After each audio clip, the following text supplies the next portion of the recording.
Did you see the meteorologist on April Fool's was like, I heard you guys, I added every single town to our, he was like, you can't see the radar, but your town's listed. There was one complaint we got an email that we didn't show Kewaunee, and we never show Kewaunee on our temperature maps. Like, I think Kewaunee is on our temperature map. I think the station's been knocked out a couple times. It's always there. But sometimes I think that station is, I've definitely noticed hit or miss sometimes. Yeah. I think it's at the Henry County EMA office. I think is where that's from. Oh, okay. There's your package. I've been showing that at all my school visits, and the kids love it. They're like, look, she's sitting on the hood. I said, I know. I know. Climbed myself right up there. Yep. It was a big accomplishment. It was like me climbing a mountain. And they see the camera spinning, and they're like, oh, look, the camera's spinning. I'm like, oh, it's so funny. Whenever I'm like, yeah, the camera moves. So or when they're in the beast, they're like, I can see you. So if you ever go to a school visit, put it in your presentation. I know, I'm totally going to do that. Or even like any visit, really, anything you do. Yeah, before I take them out, we watch the video and then we go out to the beast. That's perfect.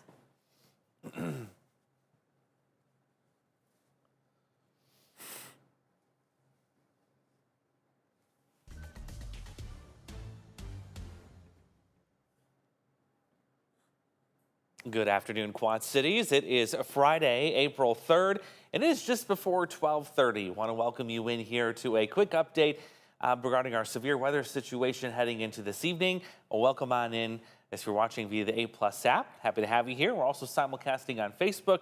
I'm meteorologist Andrew Stutzky. I'm meteorologist Morgan Strackbite. Obviously, it's been a little bit of a busy lineup for us. Yesterday, we had that round, which definitely was early afternoon, evening more so. This round, the one kind of big difference that we're focusing on is the timeline, really. It's going to come in a little bit later, which good news for those because, you know, yesterday came in when a lot of people are out on the roads trying to get home from work or whatever you're trying to do. You should have maybe a little bit of time to be able to get home, pick up the kids from school, whatever you have to do to maybe get yourself to that safer spot before the storms do arrive. Yeah, good point about the later timing. So at least, like she said, you won't be in the impact in the commuting and the kids getting out of school, things like that. So the timing is the biggest thing that's kind of changed today, along with a couple of the zones. We're not looking at that widespread 3 out of 5 like we were yesterday. The tornado zone is a little more subdued today.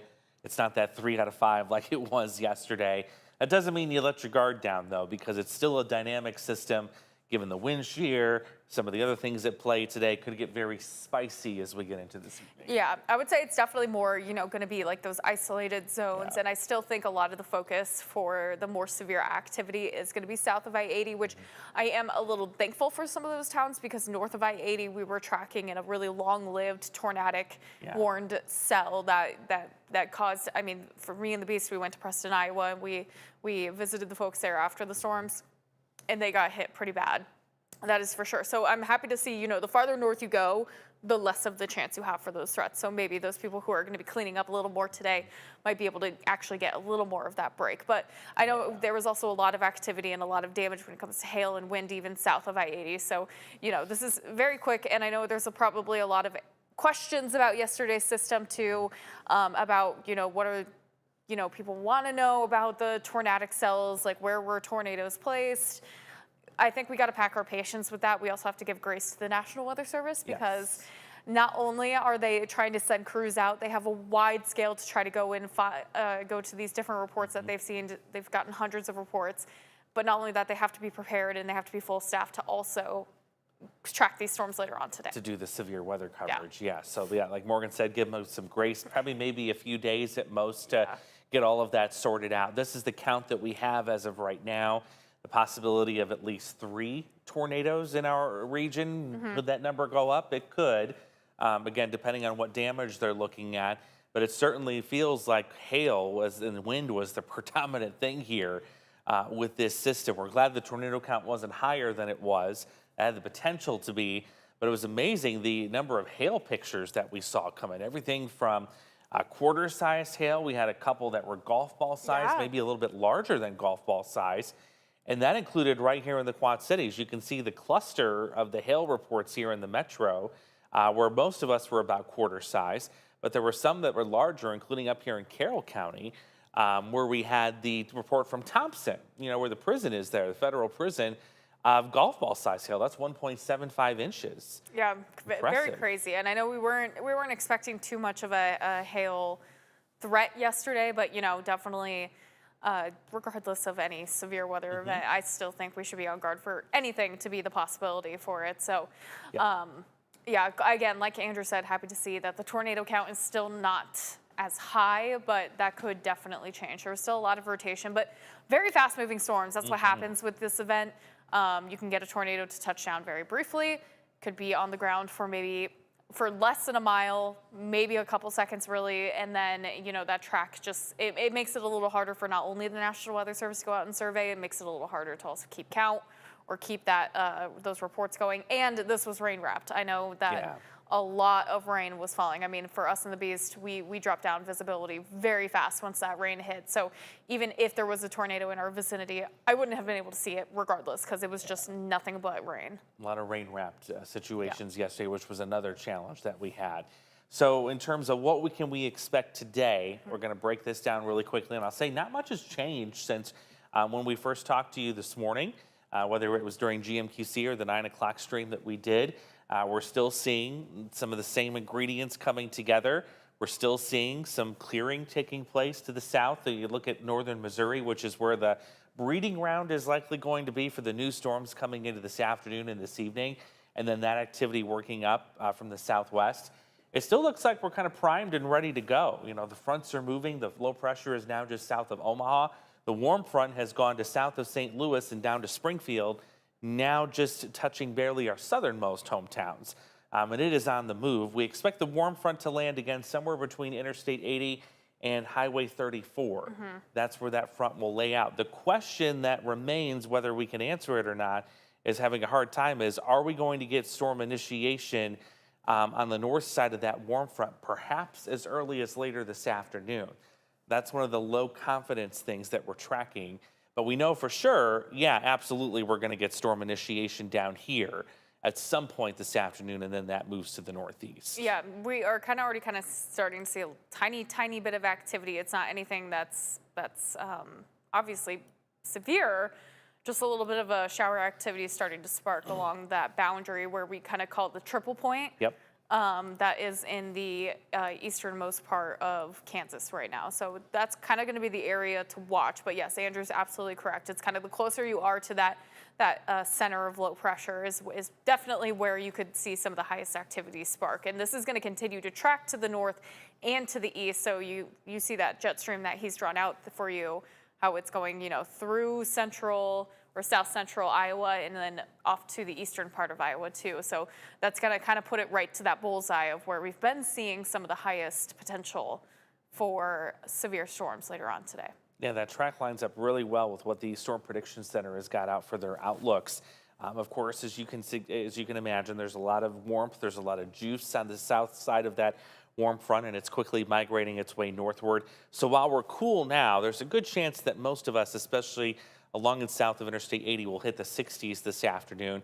Just warm enough, you're going to get dew points just warm enough that, you're going to support the opportunity for the severe storms. Now, we've been watching this morning, just a lighthearted moment. I love this. Earlier, it looked like a bird. Now it looks like a dog. Yeah, it looks like Clifford. It does. Right, quite literally. Yep, Clifford the big red dog is exactly what this storm zone looks like.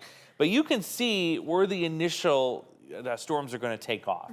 It's north of Kansas City, into south central Iowa, and then racing east overnight. And you may be asking, why do we have the nose of the dog there, if you will, going into central Illinois, north of Champaign? That, I think, is for that warm front scenario, where we have the possibility, again, not guaranteeing it's going to happen, but it's possible that early this evening you may erupt a few scattered storms ahead of the main line that could cause some problems in terms of not only a hail threat, but also a tornado threat too. And I think that's what the Storm Prediction Center is doing with that little nose of that 2 risk going into Kankakee there. Yeah, it's a very interesting outline of the risk zone. It is. Like we've been saying, the farther north and the farther east you are, at least northeast, generally speaking, of the Metro Quad cities, the lower chance you have. And that really has to do with the timing of the system, that this is going to be a lot later. And then that's when we're going to lose a lot of the storm energy. That doesn't mean you're not going to see showers or storms. It's just the severe hazards to those storms definitely do decrease by the time those storms will get closer to your hometowns. But yeah, exactly what Andrew said, they're kind of compensating for the potential that that warm front could begin to spark some of those storms along it. Just something to watch here as we go through the next couple of hours. Yeah, and we'll get a for sure look at that early this evening. If we don't see anything happening down in that direction, that's some good news. That would mean we'd only have to focus our attention on the line. But if we do start to see something, then we're going to be kind of going back and forth between the line and the stuff ahead of it. So it could be a very complex evening. We've seen the tornado zone too. This has actually shifted just a little bit further south than the 8 o'clock outlook, but generally speaking, it's areas south of Interstate 80 that are still under that tornado zone. And it's not a 3 like it was yesterday. It's been dropped down to a 2. So there's some good news in that we're not expecting, very widespread tornado potential today. It's still more isolated versus what we had yesterday. Yeah, and I feel like a lot, once again, a lot of that has to do with the timing of the system coming in a little bit later, but not only that, probably just a little tiny bit less energy to deal with, which also is associated with the time, but we had a lot of activity yesterday too. It kind of exhausts some of the juice that we have in the atmosphere, especially since we haven't seen much sunshine even this morning. It's been pretty cloudy too. Yeah, very cloudy skies. Tornado intensity is the same as it was yesterday, the potential for up to EF2. Again, this is in a perfect scenario. The ingredients come together perfectly for one perfect storm. This is what it would be capable of. It's not saying that every tornado that we observe is going to be an EF2, but what we're showing you is the intensity potential. It gives you a good idea. Are we going to see violent tornadoes today, or are we going to see strong tornadoes today? Definitely not violent tornadoes. That would be your EF3 plus. Yes. And there's a difference between the two, because when you talk about violent, you're talking about a ton of destruction all over the place. Yeah, and I will say, even going into Preston, and people, the scale, it's kind of hard to understand unless you really, really study it. EF2 is going to take down, it will take down trees, it will take down power lines, it can cause damage to houses and structures that might be unstable. You get to EF3, that is when you could start to see some things begin to get leveled a little more. So widespread.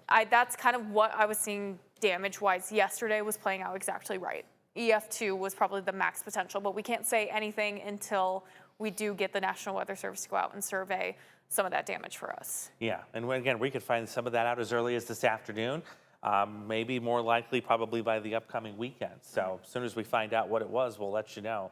There's the wind threat, by the way.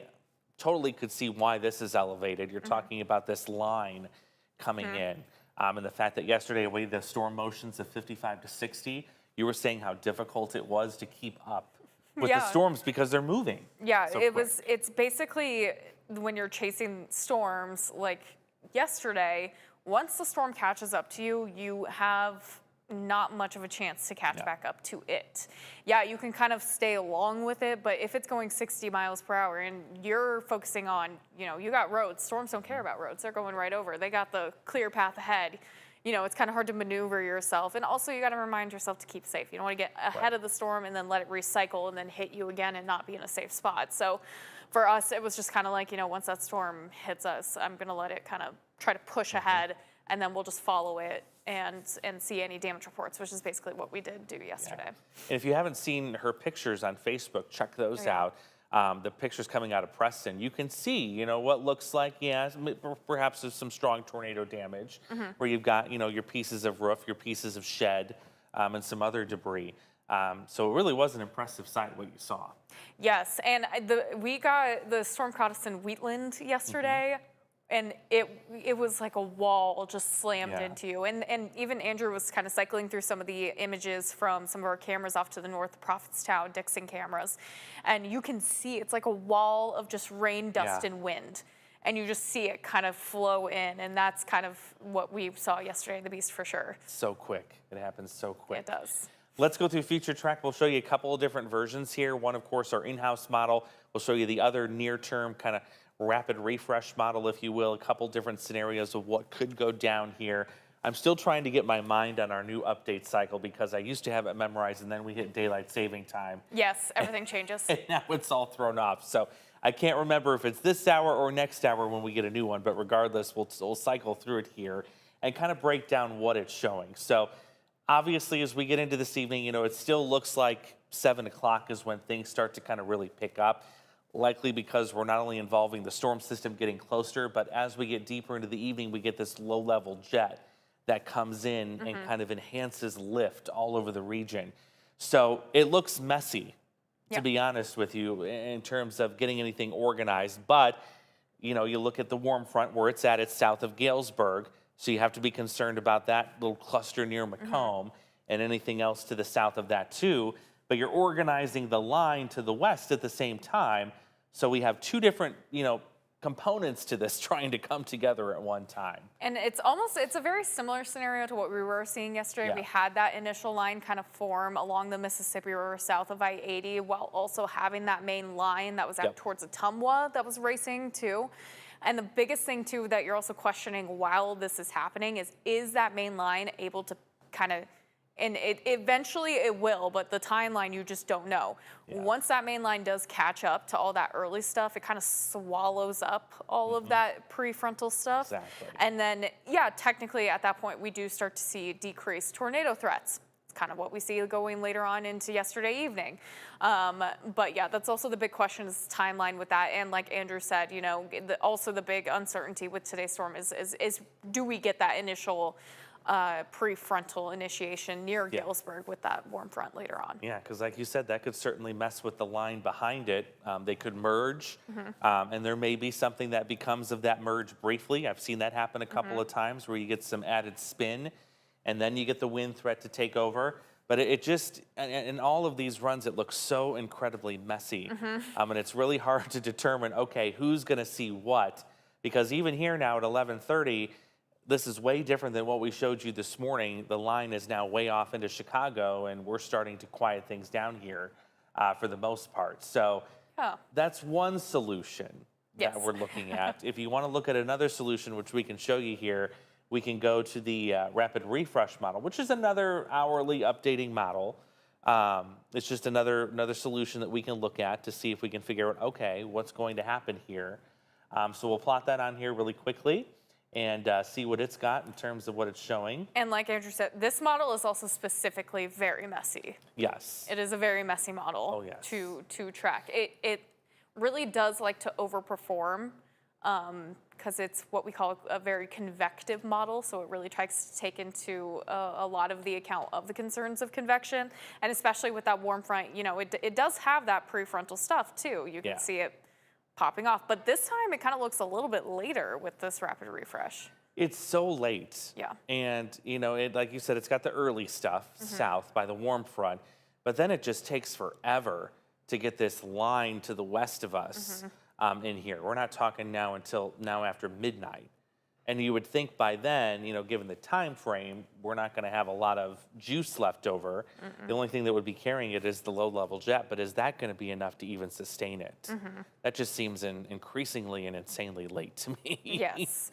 Yeah, so I will say our in-house model that we often talk about, it's been honestly performing very well as of our last several systems. It did decent with yesterday. Yeah. Not its best, but still decent enough. But timeline-wise, maybe not so much like position of the storms, but timeline-wise, it's been doing pretty decent. So I think I do like what our in-house model is trying to come up with for a solution of timing. Yeah, and this is the hourly version now that I'm on of our in-house model, showing that you get the messy stuff in the evening right before the main line, but the main line for whatever reason in this run is just not connecting on the backside here. So that's an interesting thing. I'll be curious to see what the new model says, and I think the next one, if my memory is serving me correctly, is about 1:15, and there'll be 3 more before James even comes in and gets on here for the the current at 4 o'clock. So I know, I think you're correct. Yeah. Like you said, that time switch, I just have the hardest time for remembering. I know. It which, really is. which hour it comes in. But it is nice that now we can expect at least every couple of hours, we're going to have at least some kind of Yeah. new run here. There's going to be something coming in. So, yeah, it gets confusing at times, and I'll eventually get back on its schedule. I'm going back to the earlier morning model. Actually, you know what? That's still the 12. Oh, it's on the latest one. It didn't save my setting. The software is tricking me. I was trying to see if I could go back to the one we had earlier this morning. It's still got Yeah, a it's little still- bit, but that line definitely a little more defined. Yeah. Although, and then again, you also have to think about if that line that like almost looks like that line tries to form, and then yeah, what you see is behind it, that line that's pushing into Chicago by midnight with this solution. What that will do is completely drain any energy, and then that's Yeah. why you see that secondary line kind of fall apart behind it. It just isn't very organized at all. Yeah. Yeah. So, we'll see if that trend holds. Give it a few more model runs this afternoon. If we see that second line kind of not maintaining strength or just not even forming, then it may just be an early to mid-evening threat here from maybe 7 to 10 or 7 to 9, as opposed to this midnight nonsense that's been trying to come in here. Yes, and as for the Beast concern, we Yeah. will be putting the Beast out, but like we always say, we will not be chasing after dark, and even this is trending later, Correct, so yeah. I will be going out in the Beast, but mainly kind of preparing for, we'll have some hits in the current, we'll have some updates as well during the 4, 5, and 6 current, of course, but 4, 5, and 6 for this evening, and kind of being prepared ahead of the storm and just offering any extra information that we can give. But yeah, the Beast will be out, but in terms of chasing, it might be a little bit more difficult because, again, I will not chase after dark. It's just way too dangerous. Just a safety policy on our end. We don't recommend it. There's a lot of pros that will not even chase after Yeah. dark because there's so much unseen. You cannot see everything. You really got to get lucky with a bolt of lightning or rapid flashing lightning to be able to see what's going on. Yeah, I even get nervous chasing sometimes, and it's not even chasing storms. Yeah. It's, yesterday we were seeing it. It is the congestion of other people chasing. That too, That makes yeah. me nervous. It's not me or the storms, it's the other people, because I'm like, I don't know what you guys are going to do. I try to stay away from you. Yeah. But yeah, it gets a little busy, and there's definitely a lot of chasers in this area because this has been like, the hot spot so far for the past at least couple days. We've seen people from Texas. We've seen people yeah. from Oklahoma. And I don't blame them. It's been kind of quiet down there so far. Yeah. So they have an itch to chase, and they're going to come up here, and they have every right to do so. But yeah, like Morgan said, just using that extra bit of caution because you just don't know who's out on the roads right now. Yeah, and luckily we'll get this in and out of here just in time for everyone to enjoy their weekend and everyone can relax. That's the plan. We just got a couple people chiming in that we'll say hi real quick. Gloria saying good afternoon. Justin Cardamone, right? Cardamone? Cardamone. We know him. He's one of our chasers that helps us Yes. out a lot. So he's chiming in and saying hi. He also said very true on the chasing aspect when I said Yes. it's a very difficult system to chase yesterday, especially. Great job on Shelby's show, by the way. Yes. He was for the current. He did an interview. Yes, He we said he had a was so very nervous. severe weather, Yes. filled current. I loved it. He was there. She filmed something with me. It was great. It was great. Great job. Chucky saying, how about Sterling, Illinois today? That's kind of more in the area that we're not super concerned for Yeah. tornadic activity, at least. I would say just be prepared for a good, round of some showers and thunderstorms, maybe a good gust of wind with it. Definitely. And then Dave saying LaSalle, Peru area. Once again, that's kind of still pushing farther to the east, but you're still within that line of being a level 2 just because of the front placement later on this afternoon. Yeah, you're still kind of in that area where you could see something a little spicier later, but yeah, I don't think it's nearly as high of a threat as it was yesterday for you. Yeah. But that's it. Cool. So we just want to give you guys that update. Of course, we're going to be watching here. You need to go home and take a nap. Yes, I got to go home, take a nap, get some food. I'm going to go take a breather, Yeah. charge some things up, and then we'll be ready to go later on this early afternoon. Yeah, we don't have any concrete plans, at least for the next stream. It could be as early as 5:30. We'll see. Yeah. I think they're going to check with James when he gets in this afternoon and see what the outlooks and all that are saying. But you can guarantee as soon as the storms pop off, the stream will be live tonight. Yeah. So again, preparing a little bit later, so you can I would say definitely just check in with us during our early evening shows because that's going to be just before those storms start. So you'll have the freshest, most accurate information at that time of what we're seeing. Exactly. Yep. And we'll track it all from there. So we're going to take a break. I'm sure we'll see you later this evening. Just stay aware as we head through the afternoon. We'll see you later.